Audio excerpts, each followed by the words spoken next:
కోడిపుంజు video నాకు వాట్సాప్‌లో share చేసి, ఉదయాన్నే కోడిగుడ్డు ఉడకబెట్టి తెల్లసొన మాత్రమే మేపుతున్నామండి ప్రతిరోజు 3 నెలల పాటు నుంచి. సాయంత్రం సోళ్ళు గంటలు పెడుతున్నాము. కోడి ఇలా తూలిపోతుంది. దీనికి ఏ మందేయాలని నాకు వాట్సాప్‌లో ట్రీట్మెంట్ కోసం కాంటాక్ట్ అయ్యారు. ఈ కంప్లెయింట్ చాలా మంది ఫేస్ చేస్తూ ఉంటారు. ఇది చాలా మందికి ఉపయోగపడుతది ఈ వీడియో. వీలైనంత వరకు షేర్ చేయండి. కోడిగుడ్డనేది ఇన్ని నెలల పాటు మేపటం కరెక్ట్ పద్ధతి కాదు. అది రాంగ్. అసలు ఇన్ని నెలలు మేపకూడదు. మాక్సిమం 15 రోజులు. అంతకు మించి ఎక్కువ పెట్టకుండా ఉంటే మంచిది.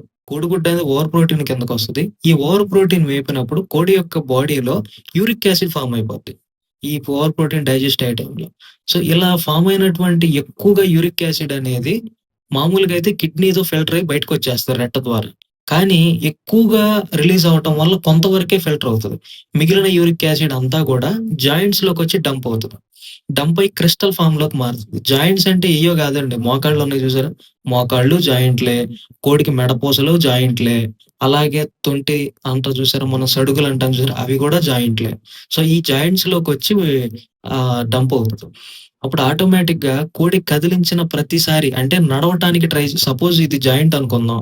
కోడి నడుస్తుంది. అప్పుడు జాయింట్ ఇలా ఇలా కదులుతది కదా! సో, కదిలినప్పుడు ఇక్కడ క్రిస్టల్ ఉంది. అంటే మన ఇసుక రేణువులుంటాయి చూసారా? ఇలా యూరిక్ యాసిడ్ క్రిస్టల్స్ ఉండటం వల్ల ఇలా కదిలిన ప్రతిసారి కూడా విపరీతమైన పెయిన్ ఉంటది. సో, దానివల్ల కోడికి ఆ జాయింట్స్, లిగమెంట్స్ ఎఫెక్ట్ అవుతా ఉంటాయి. విపరీతమైన పెయిన్ ఉంటది. అందువల్లే కోడి అలా పడిపోతా ఉంది. ఆ కోడి నడవటానికి ట్రై చేస్తూ ఒరిగిపోతుంది. కదలకుండా ఉంటే బానే ఉంటుంది.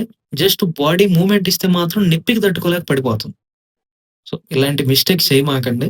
వీలైనంత వరకు కోడిగుడ్లు మేపవలసొస్తే 15 రోజులు అంతకుమించి ఎక్కువ మేపొద్దు. కోడిగుడ్డు ఒకటే గాదు ప్రోటీన్. కోడిగుడ్డు ఒకదాని ద్వారే దొరకదు. ప్లాంట్ బేస్డ్ ప్రోటీన్ ఉంటది. మళ్ళా యానిమల్ బేస్డ్ ప్రోటీన్ ఉంటది. కాపోతే మనం ఏందంటే చూసుకొని పెట్టుకుంటా ఉంటే చాలా మంచి రిజల్ట్స్ ఉంటాయి బాడీల పరంగా. ఇలాంటి మరికొంత ఇన్ఫర్మేషన్ తెలుసుకోవాలనుకున్నా, లేదా మీ కోళ్ళకేదైనా అనారోగ్య సమస్యలొచ్చినప్పుడు ట్రీట్మెంట్ కోసం కాంటాక్ట్ అవ్వాలనుకున్నా, డిస్‌ప్లేలో ఉన్న వాట్సాప్ నంబర్ ద్వారా కాంటాక్ట్ అవ్వండి. వీడియో నచ్చితే లైక్ చేయండి, షేర్ చేయండి. Thank you so much.